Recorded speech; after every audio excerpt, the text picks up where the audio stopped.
Hello today, and hello to all watching. Sorry for the late video. I forgot to do it, and I was watching videos, so I delayed. Thankfully, I remembered just in time, so I should be able to make this video. Today's topic will be sexuality. Now, I don't know how much I've covered on my own thoughts on sexuality, both in media and in general, but in case this is a rehash, sorry about that. But sexuality is important for a number of reasons. For one, reproduction. Let's just look at the base reasons why we have it in the first place, and the number one is reproduction. We want to reproduce, and so naturally, sexual desire comes from that. Romantic desire comes from the desire to, be connected and loved. But fundamentally, it's about partners. Both sexual and romantic desire point to things we generally need as humans. One, companionship and connectedness with other humans, and also to reproduce so we don't die off as a species. Do these have some overlap? Yes, they do. They have a bit of overlap, but they are not completely connected. For example, it's possible to look at another person and think about them sexually without thinking about them romantically, and vice versa. It's not a 100% thing either way. So you're not guaranteed to, for example, look at a person and think about them both sexually and romantically. Now, this is especially the case with young people because guess what? Young people are, young. Depending on the age, they could either not be thinking about things sexually, hopefully, have some inkling, and be freaking teenagers. And of course, you have those afterwards who have relatively calmed down hormones, emphasis on relatively, and so these do fluctuate over time. Now, of course, teenagers, generally speaking, much higher here than here. Some level does exist still of romantic desire, especially among teenagers, but can't deny puberty is a thing. Now, even minors can be sexual. We cannot deny this. Puberty's puberty. Things exist. I cannot deny I have had sexual and romantic desires before. Things are things. Life is life. However, and here's the important thing, that does not mean they should be engaging in such behavior.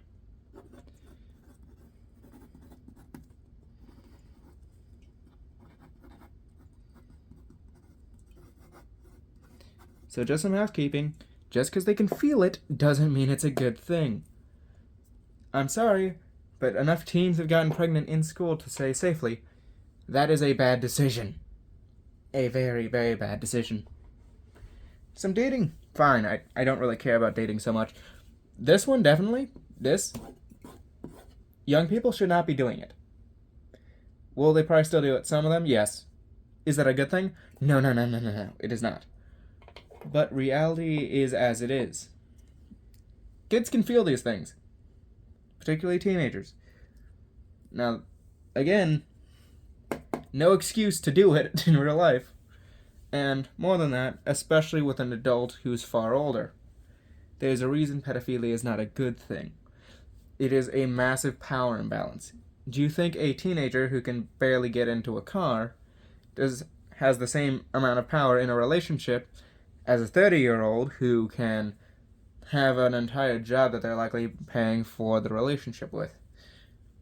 No, they don't have equal powers. In fact, even with more close relationships, like let's say within 5 years and you're in your 20s, even then, there's still a natural imbalance. The thing is, that natural imbalance can usually be made up for by talking, by agreeing to rules, so that people all walk out healthier and happier.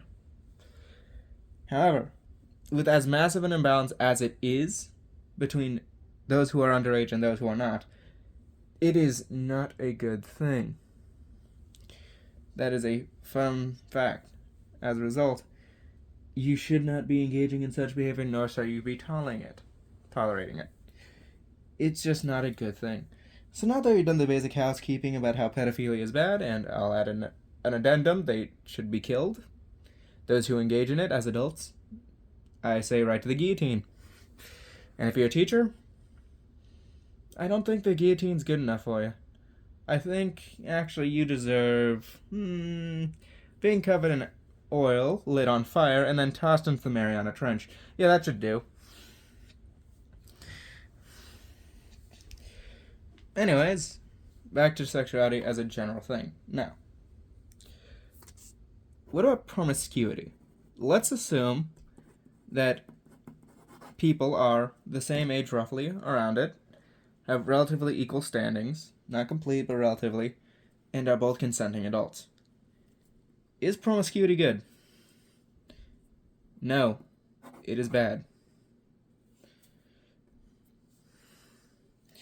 See, not for bad here, since that's more clear than no. See, the issue with promiscuity is essentially you're watering down your own value. You're treating yourself like a piece of meat. Now, it may seem wrong to say someone's body is an object, but going by a purely materialistic standpoint, it is. It's your object, your body is yours, but it is still, in effect, an object. What happens when an object, you, is given out and used by many people? Well,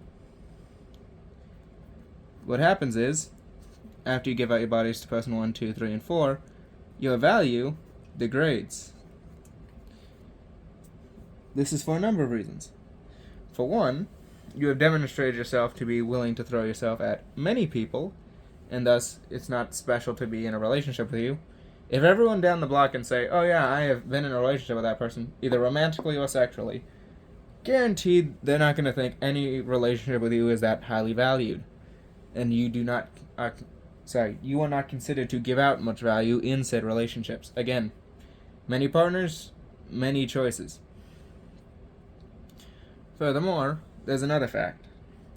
Commitment. The more and more you give yourself to others, the less and less you are likely to commit. This is just odds, really. Is it possible that someone who is very promiscuous at one point becomes very loyal and attached to you when you start dating them and later marrying them? Yeah, it's possible, but that doesn't mean it's realistic. What's more likely is they're either going to cheat on you, or they're going to dump you and marry someone else. Maybe have a relationship with someone else that isn't involving marriage. Point is, promiscuity demonstrates you don't value yourself. You consider yourself able to just be given out to a number of people without any concern for your own well-being. And as a person who wants to commit to you or not, that becomes a very real issue. Why should I commit to someone who clearly does not consider themselves worthwhile enough to stick to one partner? Instead, they're spreading themselves out among a number of people, and I'm likely not going to be the first one in their consideration. Furthermore, basic biology would indicate that the more you're willing to do something, the less regard you're going to have for staying the course in something else to not do it. For example, if you are used to having 5 different partners in the span of, let's say, a month, being generous and assuming a month, in such a situation, why would I, if I was looking to date or marry you, consider you in such a way that you are going to value my time or your own? Very little is likely to say, yeah, she totally values her time, because fundamentally you have demonstrated a willingness to give yourself out to a number of people. And more than that, as the person who I is hoping to be one of those people that you look at, why would I think I would be the first on the list if you've had experience with many, many guys? Especially because you could always go to someone from, say, the last month, the month before, or even a few years before, that you found really, really good. Whether it be for anything from romantic or sexual pleasure. It makes no sense for me, and it makes no sense for you to engage in bad behavior if you want someone to settle down with. Now maybe, just maybe, you don't want someone to settle down with. Sometimes it's a thing, sometimes it's possible. you're still going to have the issue of if you want people to trust you, they would be willing to overlook your behavior very little. See, promiscuity demonstrates, one, a lack of value of yourself, but also a lack of loyalty. You're not committing to anyone, you're going from person to person, seeking your own cheap thrills. Why would anyone trust you in such an instance? More than likely, you treat other people the way you treat the guys or girls you keep in your company. And while one might ask, well, what about men or women? Would they be different? Plain and simply, no, at least they shouldn't be. If a man sleeps around, they should not be respected. They should be treated like a piece of garbage. If a woman sleeps around, same principle. I will say bluntly my opinions on Andrew Tate and Playboys. Those who sleep around with a lot of women and treat them as objects are freaking worthless. Worthy of contempt, plainly. What about the women who sleep around, like that one lady who went for the world record of everyone sleeping with her in a day? I believe it was like 200 people? Maybe more. I'm not certain on the exact number, but I can tell you this right now. I did not look at her in a pleasant light. As a matter of fact, I considered her scum of the earth. Now one might ask, do all people hold this view? Not to the same extent, but there's definitely a lot of it in people. People may say, oh, that's slut shaming. Yeah, it is. I don't care. It's still wrong. Because here's the thing. Loyalty is demonstrated by commitment.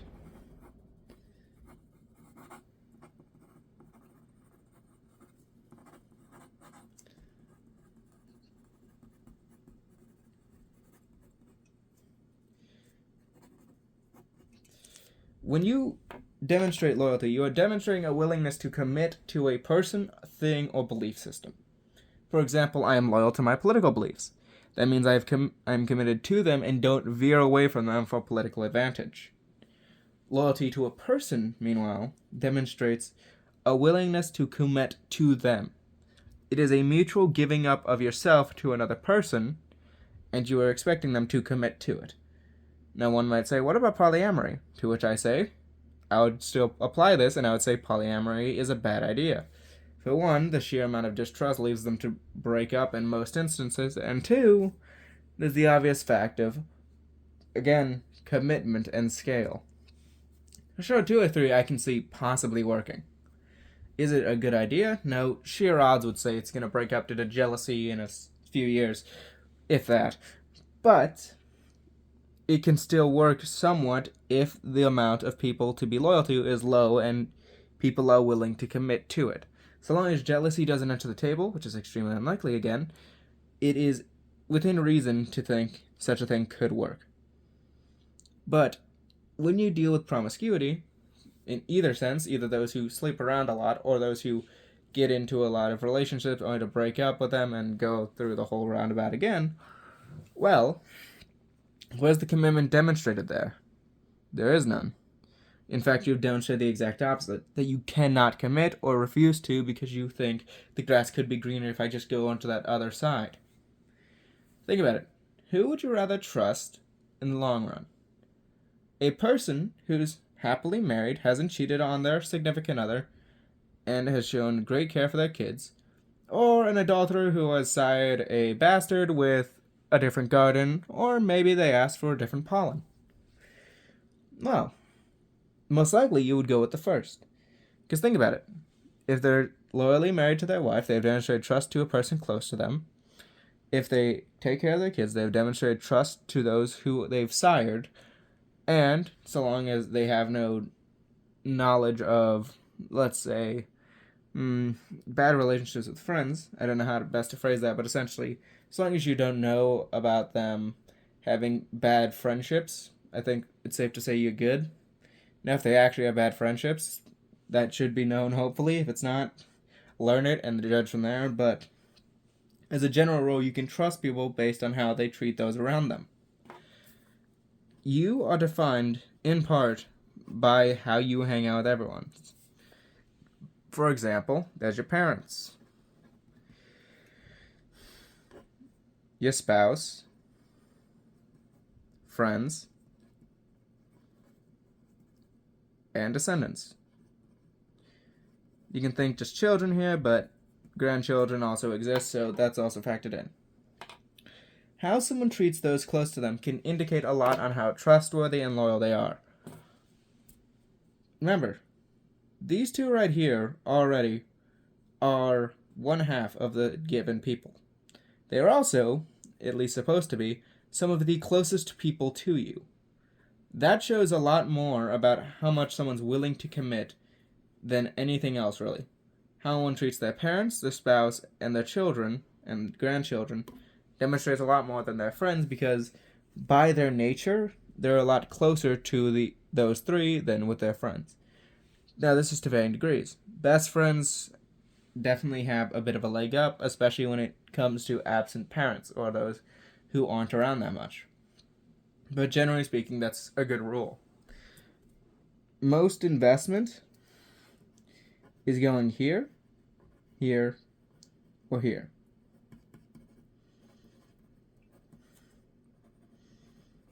Now, there's still a fair amount going here, but the vast majority is going here. So when you look at a person and ask, can I trust them?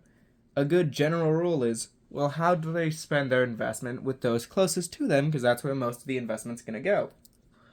Well, if you sleep around, this is likely not going to be that high, if existent at all, so that's already a box off there. If you have a bad relationship with the parents, it's a bit iffy, because it depends on how your parents treat you, but for example, my parents are quite good, so if I don't care much about them, that indicates quite a bit about my trust. And if you treat your kids badly, fairly obvious, not really good there. And that's the thing. Promiscuity especially hurts this, but it can easily hurt this, especially because it can and will hurt your kids. When your kids see you around with multiple people, generally speaking, they're not going to respect you, because you clearly don't respect yourself. And so, naturally, they don't trust you, and so they don't show loyalty to you. And the fact is, you don't deserve loyalty. A person who does not invest and commit does not deserve the same thing back. Trust, loyalty, commitment. These are earned.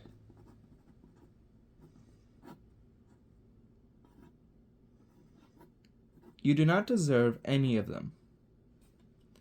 You earn them through actions. Promiscuity is the biggest action to devalue all three, short of literally stabbing a person in the back. Now, when it comes to sexuality, those ideas will still be there. I'm not going to deny that adulterous thoughts can still enter one's head, even if they want to be completely loyal. Our bodies are our bodies, and naturally sexuality and romantic feelings enter into them regardless. The key is control your sexuality.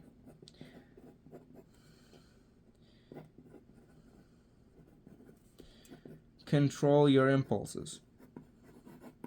Sure, it may not always be the best thing to do in terms of feelings, but it gives you a lot of, well, these, but also it demonstrates an amount of restraint and trust that you put into yourself and others. Furthermore, it demonstrates you as quite valuable to everyone else. Admittedly, I have had no relationships, romantic or sexual, so I can't really speak to them in depth, but I can acknowledge basic principles of who do I trust, even without that. It doesn't take a genius to figure out that someone who basically treats themselves as a piece of meat on the street is not going to get much respect from people. So even if you're looking at it on a purely how do I benefit situation, in the long run, it's better to be faithful and restrained, because people will trust you more. More trust means more opportunities, and more opportunities means more friends, allies, and just general good people to be around. Think about it. Who are you going to be around if you basically treat yourself as something to be slept around with?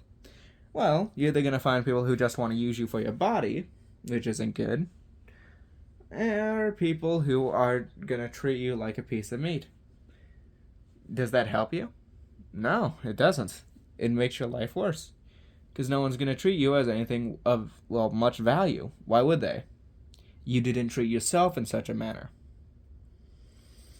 And so, the natural result is poorer relations with most people. Now, some people recently have been trying to reduce the stigma around sleeping around.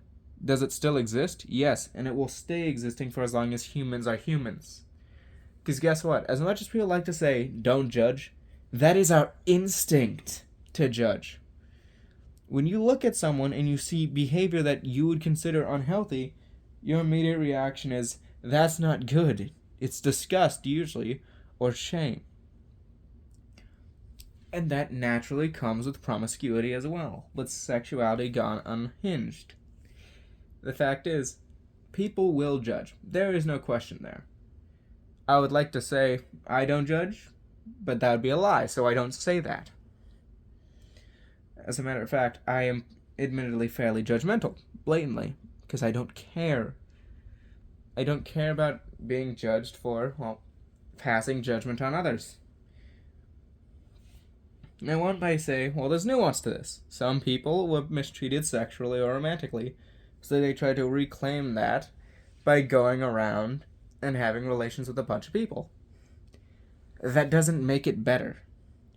It makes it more understandable, certainly. You can understand why someone who is mistreated in a certain way seeks to reclaim themselves by finding consensual and, more acceptable ways of dealing with that thing. But that doesn't mean the result is good. A person who is suffering a person who is suffering a hard time, who goes to start drinking, that's understandable. That doesn't make it right. Same if they did drugs because of a poor situation. Again, you can do something and it can be understandable. That does not make it right. You can understand why a person went from point A to point B to point C to point D all the way on to Z. You can understand that entire trek and get sympathy and give sympathy for everything that happened along the way. That does not mean their actions at point Z are good. And some people can break the chain at, say, C, maybe D. Some may even break it at B. Regardless, the fact is, it's not a good thing to sleep around. I will not deny sexuality exists, freak it does, but I will still deny the benefits of promiscuity because it doesn't exist. We are a social species, meant to form relationships. A relationship built on purely sexual desire does not work, nor does one purely on romantic desire. They need something else. Trust, loyalty, commitment. I cannot understate that enough. If you want to have a relationship that's long-lasting, could be a friendship, could be a romantic one, these three are the key. Anything that negotiates the relationship at start, what you offer initially, does not matter if these things aren't there. You could become friends with someone because you share a hobby, or maybe because you both need something, so you trade things and say, this person's good to have around. I'd like to keep working with them. You could have that type of relationship. Maybe they're a confidant. It could be any other relationship. It could be a romantic relationship where you view a person as potential marriage material, or a sexual one where you like their body. Whatever the case, if these three things aren't there, it doesn't matter. It objectively doesn't.